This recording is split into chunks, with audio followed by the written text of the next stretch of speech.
예, 오랜만에 공부를 하시니까 어떠셔요? 네, 네, 저도 정말 우리 그동안에 저는 우리 그 성경 공부 여기에 보면 그 유튜브에서 만약에 히브리어를 공부하고 싶은 분이 계시면 히브리어를 쉽게 공부할 수 있어요. 그래서 말하자면 유튜브에서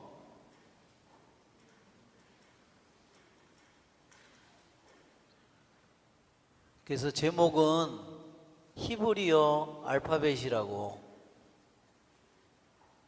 이게 원래는 미국의 그 목사님이 이것을 강의를 한 내용인데, 이거를 한국에서, 그러니까 히브리어 알파벳은 22자거든요. 그래서 22강의로 되어 있어요. 그러니까 한 글자마다, 그러니까 알렙 이거 한 강의, 뭐 베 한 강의, 이런 식으로 한 15분 내지 20분 강의예요. 그리고 이것을 강의를 여러분이 이거를 해서 들으면 발음을 하는 것도 배워요. 그래서 하면은 히브리어를 강의를 이거를 한 15분짜리 내지 20분짜리 강의니까, 그래서 이거를 들으면 아마 여러분이 성경에 대한 그러한 이 구약 성경에 대한 그 이 안목이 또 너무 많이 달라질 거예요. 혹시 휴대폰 가지고 오신 분은 지금 히브리어 한번 휴대폰으로 히브리어 유튜브에서 히브리어 알파벳 한번 쳐보세요. 한번 찾으면 나오시나 한번 확인을 하니까 나와요? 네. 유튜브에서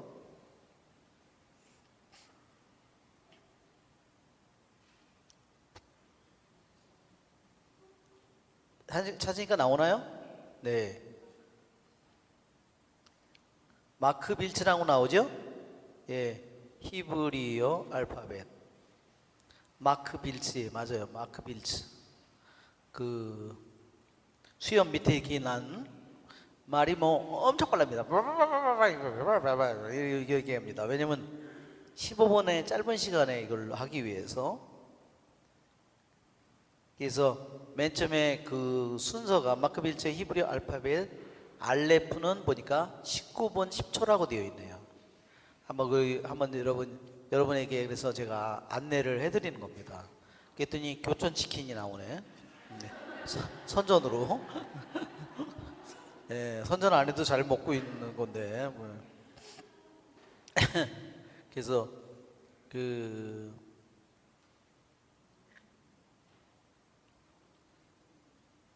물론 저희는 신학교에서 히브리어를 이렇게 알파벳이나 이런 거를 다 배우고 저기를 읽는 거를 배우고 그렇기 때문에 저기 하지만, 보통 우리 신자들은 아마 더 이 강의를 들으면 좀 약간 더 어려울 수는 있을 거예요. 그렇지만 이거를 히브리어를 이거 강의를 들으면 성경에 대한 훨씬 더 안목이 확 달라질 거예요. 더. 그 강의를 들으려고 했더니 선전만 계속 나와가지고. 예.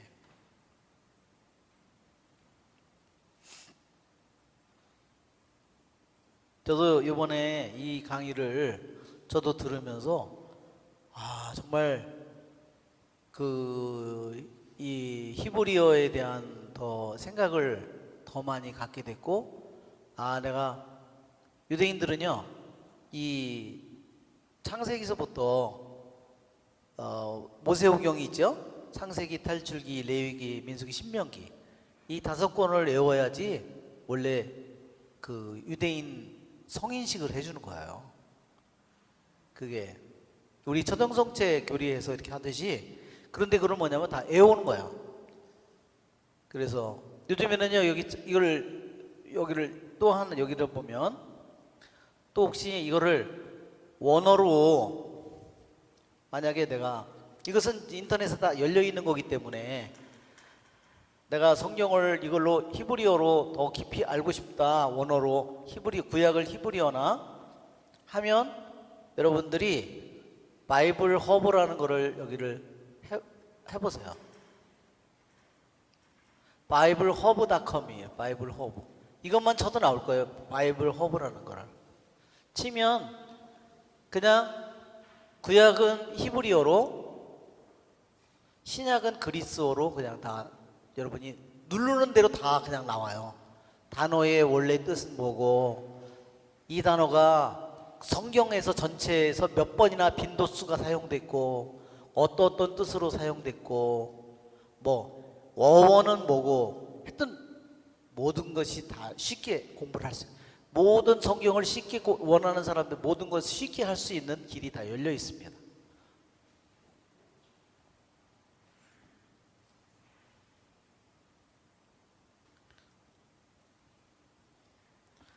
바이블 허브 한번 쳐보셨나요? 예, 저기서 지금 저렇게 치면 바이블 허브라고, 예, 여기 지금 여기 보면 바이블 허블.com이 나오죠? 예, 저기로 클릭하시면 됩니다. 한번 저기서 이제 보여주니까 한번 여러분이 보시면 저렇게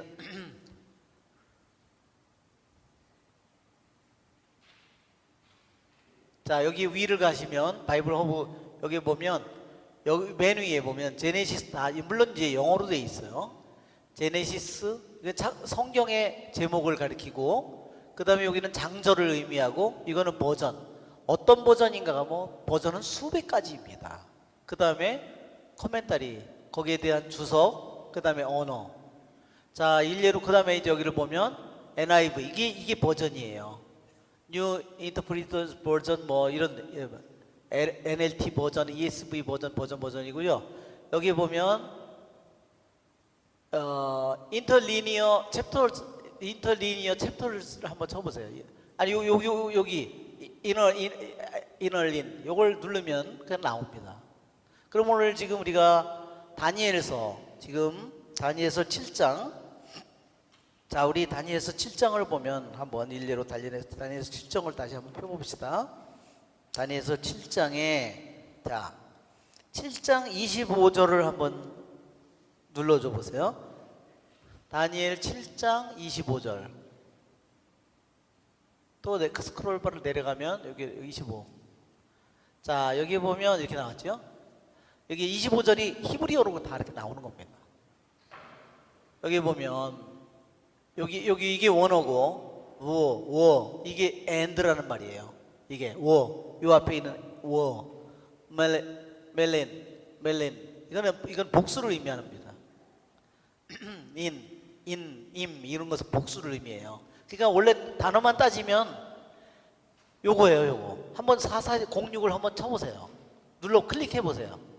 그러면 뭐가 나오냐? 4406 하면 어원이 나옵니다. 예, 아까는 워밀린이죠. 원데 어원으로 따지면 뭐예요? 밀라가 어원이에요. 어근이 밀라예요. 아까 원래 단어는 워밀린 그랬어요. 앞에 워가 붙었습니다. 밀라죠, 밀라. 아까 우리 원래 단어는 워가 이렇게 붙었어요. 워 아래 꺽쇠처럼 이렇게 생긴 IN 복수로 돼 있어요. 이게 그렇지만 원래 어근은 밀라라는 거. 다시 원상태로 돌아가면, 그러니까 이렇게, 그러니까 단어만 만약에 여러분이 히브리어 성경을 공부한다면 여러분이 하루에 히브리어 단어를 5개씩 외워요. 그럼 나중에 쉽게 히브리어를 성경을 여러분이 읽을 수 있는 거예요. 여러분이 보면서 이해할 수 있는 거예요. 왜? 이거 보면서 그러니까 이건 엔드고, 이건 복수고, 이거 밀라, 쉽게 이렇게 되는 겁니다. 러셋, 어게인스트, 이거는 뭐 전치사니까. 예. 이렇게 다 읽는 것까지, 이건 읽는 거로 나오죠. 이거는 그 단어를 분해하는 겁니다. 자, 이렇게 가면 아까로 좀 더 내려가 보면 여기 보면 a time and half time 이렇게 돼 있어요. 그들은 1년, 2년, 반년 동안 그의 손에 넘겨지리라. 자, 근데 히브리어 성경을 보니까 1년이 아니네. 뭐라고 돼 있어요? 이단, 워이단인, 뺄렉 이단. 자, 이단은 뭐예요? 한때. 워이단, 다시 워자가 또 나갔죠? 아, 이거 and 이단. 그리고 이단인데 이단에다가 ing도 붙었네. n이 아니고. 아, 이거 복수. 그러니까 금방 이거 봐요. 여러분이 이렇게 보면 배워도 벌써 금방 이게 보는 게 달라지는 거예요. 그러니까 따지면 아, 이단이 원래 어근이구나. 똑같은 말이구나. and 그 다음에 time 뒤에다 복수니까 times가 된 거예요. 그러니까 원래 이 단어는 지금 단위에서는 한때, 두때, 그리고 반때로 원래의 의미는 그런 뜻입니다. 그런데 우리는 이것을 여기선 의역해 놨죠. 한때, 두때, 반때. 원래는 그렇게 있어요. 이단, 워이단, 오펠렉, 이단. 자, 그러니까 만약에 더 내가 성경을 구약을 히브리어로도 공부하고 싶다. 그러면 여러분이 그런 걸 하고 싶은 분은 이거를 하시면 돼요. 바이블 허브에 들어가서 내가 이게 무슨 말인지 모르겠다. 더 자세히 알고 싶다. 그러면 여러분이 이걸 가서 찾아보시면 돼요. 그 대신 이제 영어를 못하면 그냥 이제 저기니까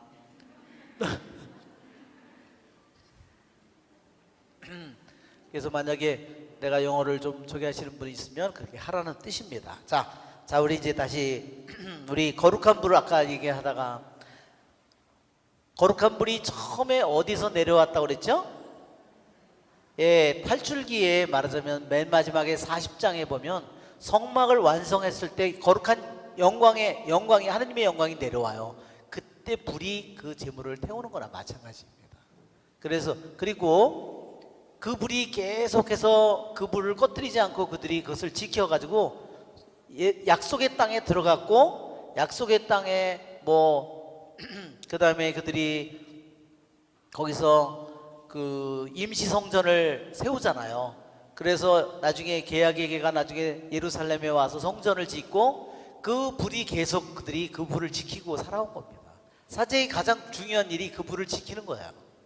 자, 우리 마카베오 아까 찾다가 못 찾았는데 마카베오 한번 다시 찾아보세요. 그들이 예루살렘 성전이 멸망해 갈 때 사제들이 그 불을 동굴에다가 딱 감췄다는 겁니다. 이 마카베오 학원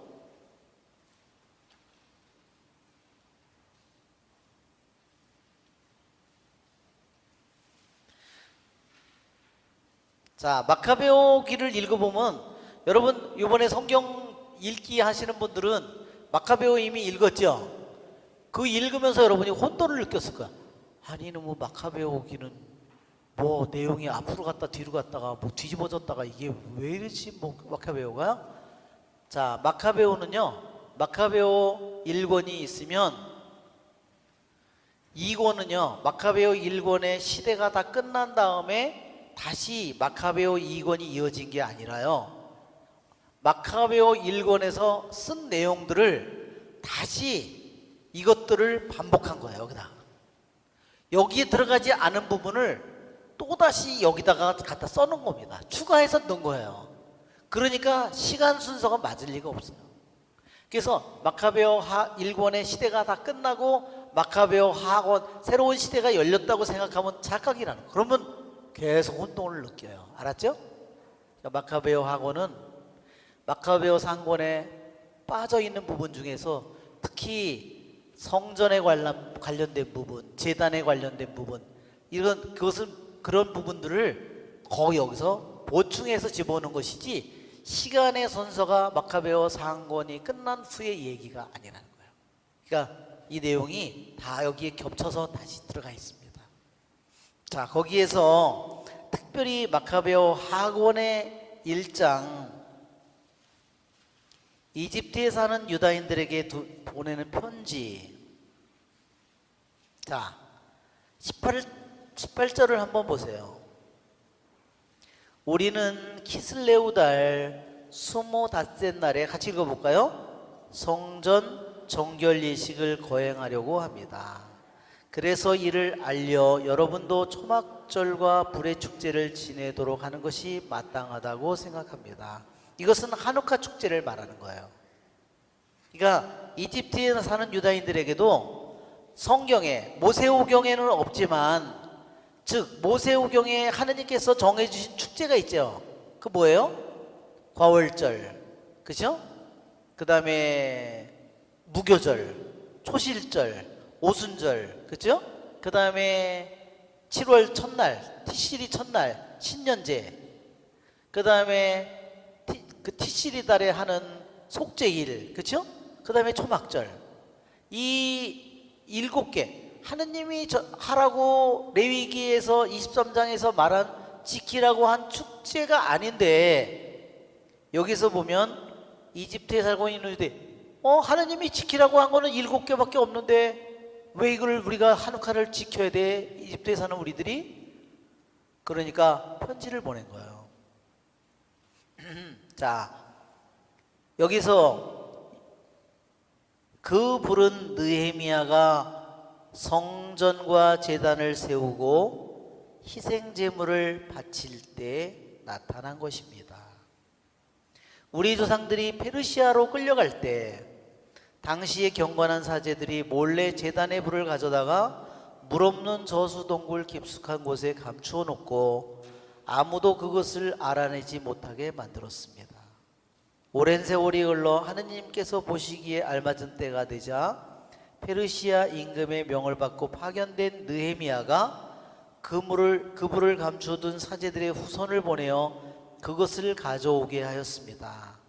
그러나 그들이 불은 찾지 못하고 진한 액체만 있더라고 우리에게 보고하자 느헤미야는 그것을 떠오라고 분부하였습니다. 예, 느헤미야는 총독이죠. 예. 느헤미야는 총독이고요. 그러니까 말하자면 이스라엘의 마지막 왕의 후손이에요.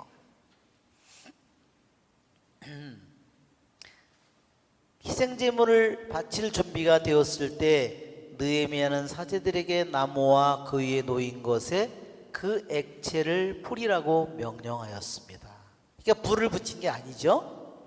그래서 다시 그들이 귀향을 갔다가 70년의 귀향을 가서 돌아온 후에 성전에서 조그만한, 이제 말하자면 제2성전을 짓고 나서 성전을 봉헌하는 과정에 불은 어떻게 할 거냐 이거죠. 불은 그 전에 불은 하늘에서 불이 내려왔는데, 그래서 사제들이 감춰놓은 동굴에서 이 불을 가져다가 거기다 뿌리라고.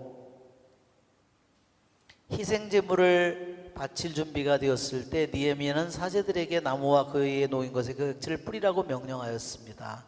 그대로 한 다음에 시간이 흐르자 그때까지 구름에 가렸던 해가 비치면서 큰 불이 일었습니다. 예, 그러니까 해가 나면서 아주 강한 빛이 쪼이면서 그러면서 불이 저절로 일어났다는 겁니다. 그래서 모두 놀랐습니다. 희생제물이 타는 동안 사제들은 기도를 바쳤는데 사제들뿐 아니라 모든 이도 함께하였습니다. 요나단이 선창을 하고 나머지 사람들이 느헤미야를 따라 화답을 하였습니다. 예.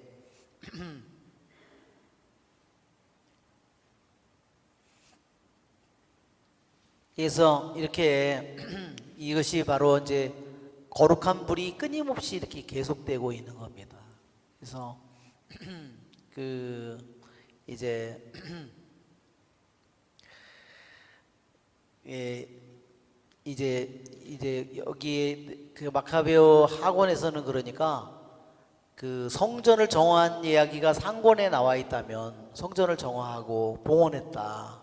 성전을 깨끗이 정리하고 더럽혀진 모든 것들을 갖다가 다 부수고 꺼내어 갖다 버리고 새로운 것을 제단을 쌓고 봉헌했다는 얘기만 나왔는데, 이거 보니까 그 불이 어디서 나왔는지가 안 적혀 있는 거예요.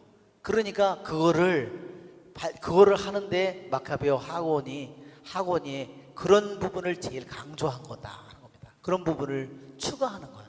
사람들이 그 불이 그냥 보통 사람들이 볼 때는 그냥 제단에 불을 살랐나 보다 이렇게 생각하기 쉽다는 거죠. 자, 다시 이제 그래서 우리가 거룩한 불 아까 못했던 부분인데 계속해서 말씀드리고, 자, 아까 우리는 이제 네 마리의 짐승이 바다에서 올라왔고 네 번째 짐승에게서 나오고 그 다음에 열풀이 아주 끔찍한 네 번째 짐승. 그래서 다니엘의 관심은 오직 뭐에 더 관심이 가 있냐면 네 번째 짐승이 뭐고 열풀이 뭐고 거기서 나온 자그마한 풀이 뭐고 그것에 대해서 모든 관심을 다니엘이 집중하고 있습니다.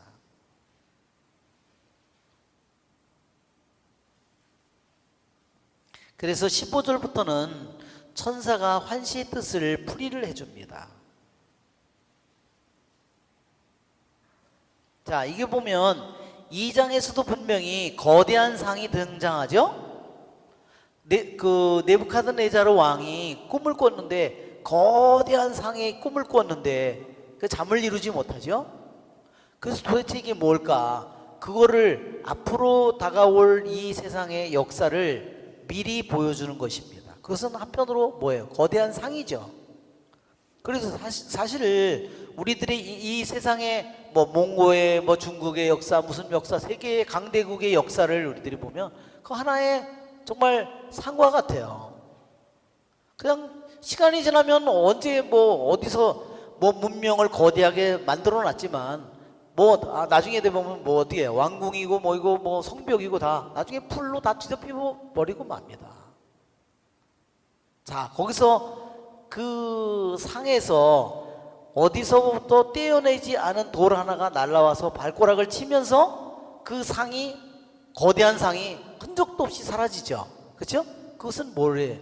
결국은 이 세상의 역사가 우리들이 살고 있는 유대인들이 그 당시 이방인 나라에서 살고 있는 그 나라가 대단하고 무시무시하고 강력한 힘을 지닌 나라인 것처럼 보이지만 그것은 영원한 것이 결코 아니라 그것은 결국은 언젠가는 다 먼지로 한순간에 어디 갔는지 흔적조차 찾을 수 없는 것이라는 것을 보여주는 것이 2장이에요. 그래서 우리들은 그런 것을 마음속에 간직해야 돼요. 나도 자칫하면 이 세상에 거대한 이 세상에 있는 힘과 권력과 성공과 이 모든 것들이 내 안에 전부가 차지하고 하느님은 아무것도 아닌 너무너무 초라한 존재로 신앙인의 마음속에 살아있기 쉽잖아요. 정반대는 다니엘의 예언서는 2장은 그것을 우리에게 보여주는 겁니다.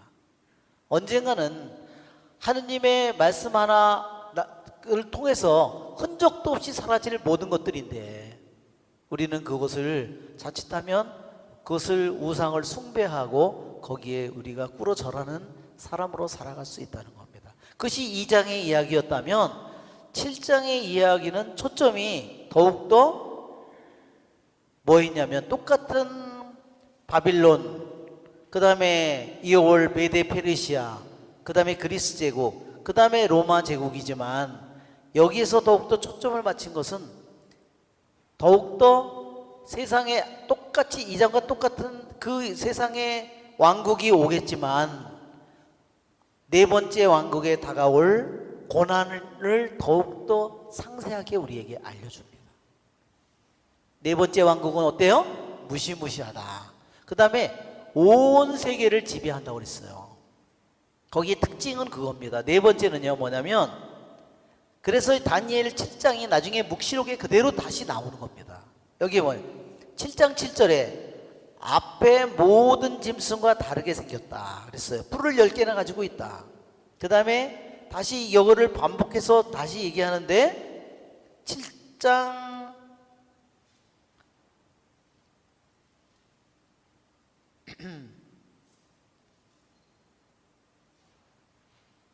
자 23절을 한번 보시면 네 번째 짐승의 모든 것에 관심이 가 있어요. 그러니까 뭐냐면 다니엘은 자기네 나라 이 바빌론 제국, 메데 페르시아 제국, 앞으로 올 그리스 제국, 로마 제국 속에서 살아갈 당신의 백성에게 어떤 일이 닥칠 건가를 그는 알고 싶어 하는 겁니다. 그래 그런데 그 네 번째 짐승은 뭐예요? 자, 23절을 보시면 이 세상에 생겨날 네 번째 나라이다. 어느 나라와도 다르다. 이 나라는 온 세상을 집어삼킨다고 그랬어요. 이게 글로벌한 이거 나라라는 겁니다. 그냥 단지 한 강력한 나라, 몽고나 중국이나 뭐 미국이나 이런 나라가 아니라 온 세상을 집어삼킨 나라라는 거예요.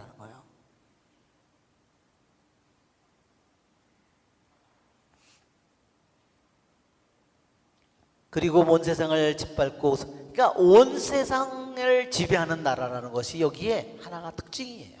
네 번째 나라. 이 네 나라는 다 사탄적인 나라예요. 세상적인 나라이고 사탄의 나라인데, 네 번째 이 짐승 네 번째 나라는 온 세상에 있는, 온 세상을 지배한 단 하나의 나라입니다.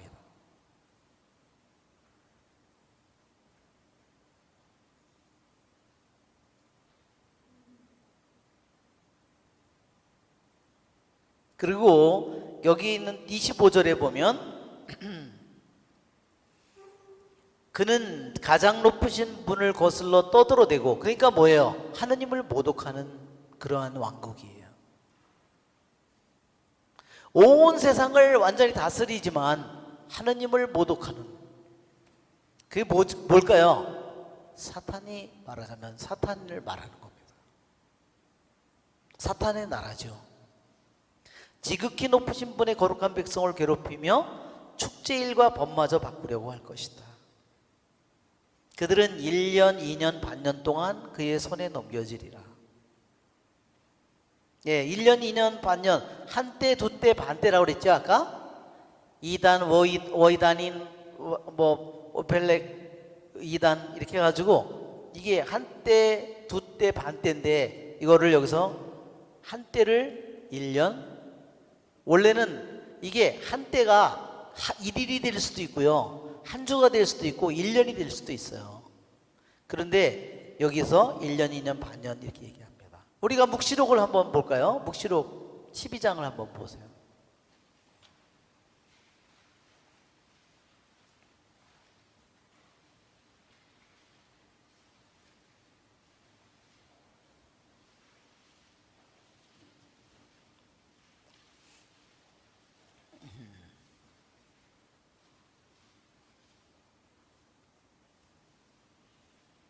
거기에 보면 여인과 용에 대한 이야기가 나오죠.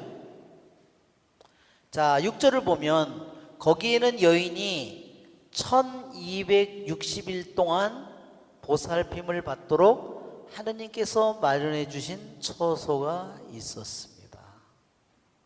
1260일 1260일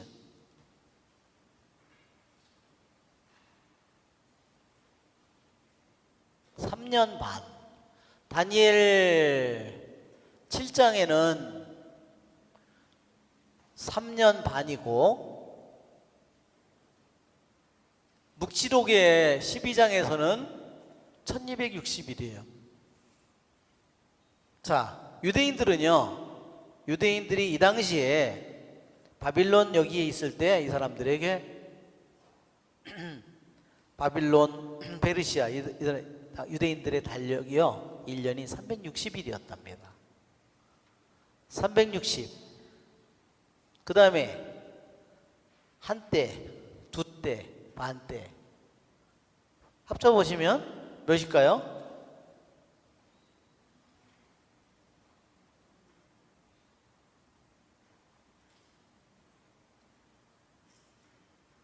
띵.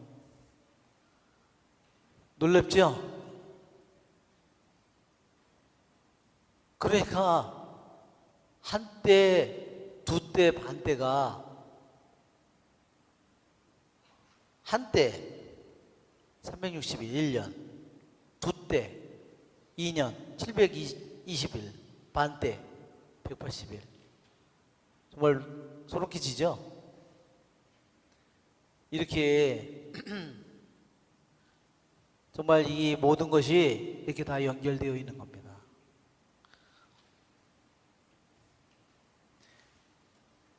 그렇지만 이것이 언제부터 어느 시대 어디에다 적용하는가는 그것은 전혀 다른 문제예요. 그건 누가 뭐 세상 끝날이 언제부터 왔다, 뭐 제7일 안식고가 또 뭐 여호와 증인이 언제 뭐 저기, 그건 생쇼하는 거죠. 세상의 종말이 이미 왔었다. 그리고 이제 그런 것은 다, 단지 우리들이 아는 것은 뭐냐면 다니엘서 7장에서 말한 한때, 두때, 반때는 와, 이게 1260, 그게 바로 묵시록에서 여인이 도망을 가서 숨어 있죠? 그 여인은 누굴 가리키죠? 그것은 성모님이고요, 교회를 가리킵니다. 교회가 고난을 겪을 그러한 이 세상에서, 이 세상의 왕국 가운데서 하느님의 나라가 고난을 받는 이 시기를 가리키는 거예요. 그 시기가 뭐예요? 3년 반입니다. 3년 반은 어디서 나왔어요? 이미 열왕기에서 엘리야 예언자가 그들에게 비가 내리지 않는 것을 몇 년 동안? 3년 반 동안 비가 내리지 않도록 합니다.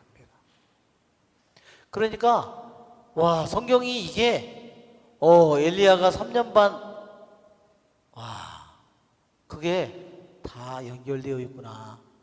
자, 우리 에제키엘 예언자가 예루살렘이 멸망하기 전에 땅바닥에 드러누워 있죠? 390일을 왼쪽으로 드러놓다가 40일을 오른쪽으로 드러놓다, 이렇게 하죠? 한번 우리 그림을 보면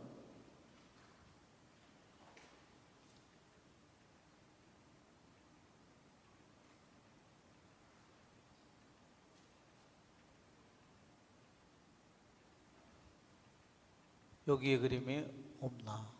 아까 이게 이 장면이요, 이게 오순절입니다.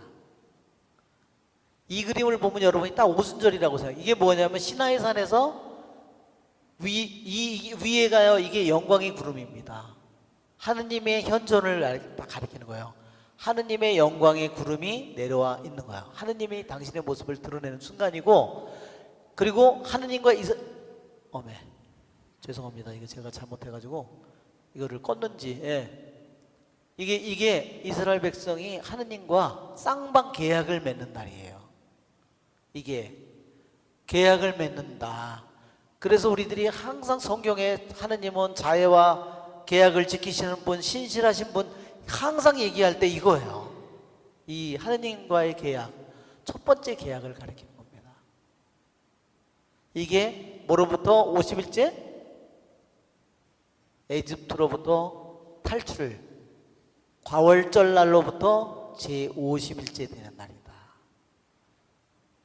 그래서 이것이 첫 번째 계약을 맺는 날이고, 그래서 유대인들은 계속 매년 오순절을 그들이 지켰는데, 그 오순절 날에 말하자면 새 계약을 성령으로 맺는 겁니다. 성령으로 맺는 거예요, 그것이. 그렇죠? 자, 우리 아까 에제키엘 찾다가 지금 딴 거 하고 있는 이거. 에제키엘 드러놓여 있는 모습으로 한번 볼까요? 여기 보면 요 그림이 있네요. 거기. 지금 이거는 나답과 아비후가 거룩한 불이 나와서 태우는 장면이고요. 여기 보면 이렇게 울타리를 둘러치고, 이것은 뭐냐면요, 포위당한 것을 가리키는 겁니다. 이게 에제키엘 예언자가 하느님께서 저렇게 몸으로다가 저렇게 땅바닥에 드러넣어서 저렇게 하라고 그런 게요, 예루살렘이 포위되기 70일 전에 저걸 하라고 한 겁니다. 7년 전에. 7년이면 몇 년인가요? 3년 반이 2번 된 거예요. 그래서 저는 이것을 보고 이것이 에제키엘 예언서의 이 말씀과도 다 연결이 되어 있어요. 거기도 보면 390일이죠. 390일이 왜 390일이냐면요, 지난번에도 한번 390일, 40일 나왔었는데 북이스라엘이 하느님을 거슬러서 우상을 섬긴 게 390년이라고 그랬어요. 그리고 그래서 내가 그 1년을 하루씩 해가지고 에제키엘 예언자가 저 속죄의 벌을 받고 있는 거예요.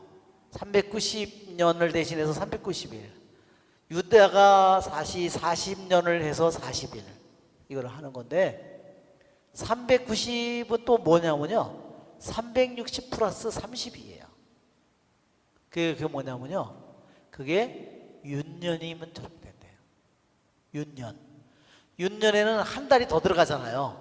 그래서 어느 해는 390일이 되는 겁니다. 예루살렘이 포위되어서 있는 그러한 것을 말하자면 할 때 자, 이게 에제키엘이 이제 다시 한번 우리 뒤로 한번 가보면 한글 문서가 있죠. 한글을 파일이 있어서, 예.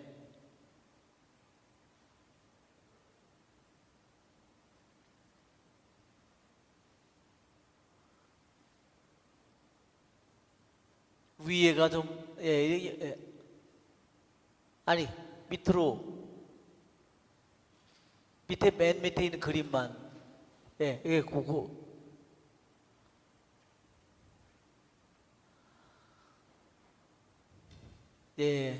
에제키엘이, 이 표는 에제키엘이 하느님께로부터 이제 마지막 때가 정해진 거예요. 그래서 하느님께서 마지막으로 그들에게 정해줬는데, 에제키엘이 저거를 몸으로 직접 저것을 보여주는 겁니다. 7년 전에. 그래서 여기 보면 에제키엘이 593년 BC 7월에 7일 동안 하느님의 부르심을 받았어요. 그러고 나서 390일 동안 누워있고 7일 동안 말하자면 쉬었다가 다시 40일을 이렇게 한다는 것을 여기서 보여주고, 그래서 여기서 보면 그 다음부터 여기가 예루살렘의 포위가 시작되는 날까지가 1260일이에요. 아까 1260일이 뭐예요? 고난의 때예요. 한때, 두때, 반때입니다.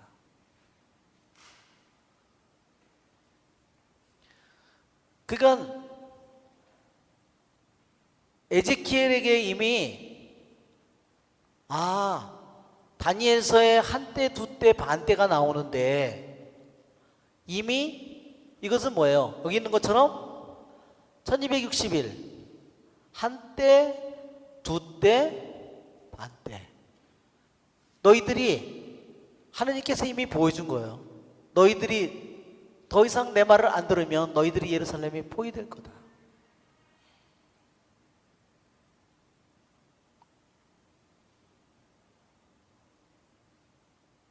이미 다니엘에게 7장의 예언을 해주기 이전에 이스라엘 역사 속에서 이미 일어난 일, 예루살렘의 포위가 풀리나요? 아니죠. 결국은 포위를 대서 공격 축대를 쌓아서 어떻게 돼요? 그 포위가 900일을 지속됐다. 그리고 포위가 지속되어서 예루살렘이 성벽이 무너지는 날까지가 930일이 걸린 거예요. 그 다음에 성전, 한 달 후에 느부아르다 나오죠? 친위 대장 느부아르자단을 보내서 다 불태우고 성벽을 허물고 성전까지 없어지는 것까지는 다시 한 달이 30일이 더 걸렸어요.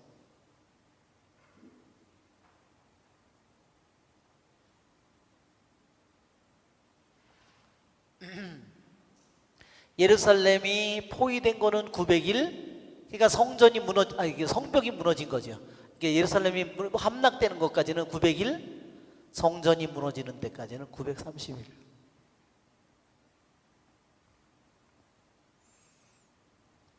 그러니까 우리가 이거 성경을 공부하면 공부할수록 와, 이 뭐 예레미야, 에제키엘, 다니엘, 무슨 묵시록 여기에 나오는 이 예언의 말씀들이 하느님의 계획에 하느님 계획이 수정이 있어요? 아유 내가 계산을 잘못했다 이런 게 있을까요? 없어요. 아 그러니까 하느님께서 에제키엘 예언자를 통해서 했던 예레미야 예언자를 통해서 다니엘 예언자를 이 모든 것들은 다 서로가 연결되어 있다는 거를 저는 이번에 이 성경을 공부하면서 정말 너무 소름 끼치는 것 같아요. 하느님의 말씀이 너무 소름 끼치는 것 같아요.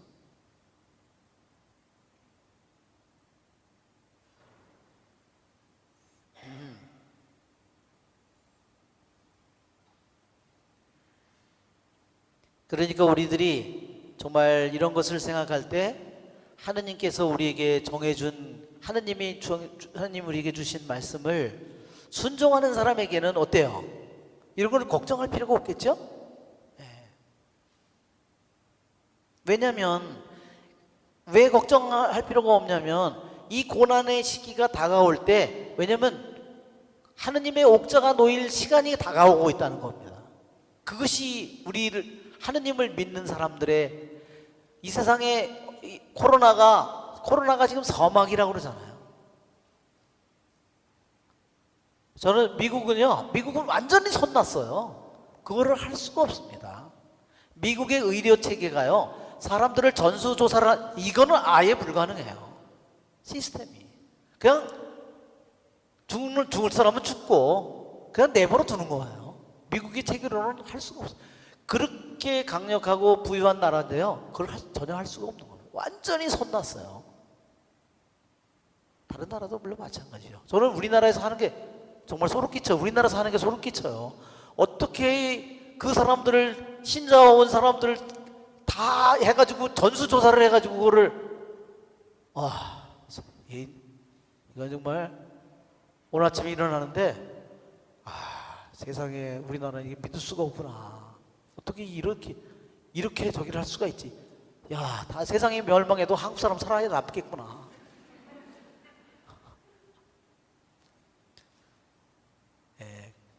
그렇지만 우리들에게 여러 가지 고난이 다가오면 다가올수록 우리들이 믿는 사람들에게 다니엘서니 예언서니 묵시록을 읽는 것은 뭐냐면 어둠이 고통이 우리들에게 가까이 다가오면 다가올수록 우리들에게 옥저가 놓일 시간이 가까이 다가오고 있다는 겁니다. 아멘. 예. 그분이 다스릴 시간이 다가오고 있다는 겁니다. 그것이 우리들이 이러한 것을 읽는 이유입니다. 그래서 법정이 열리고 통치권을 빼앗겨 완전히 패망하고 멸망하리라. 나라와 통치권과 온천한 나라들의 위력이 지극히 높으신 분의 거룩한 백성에게 주어지리라. 그거예요.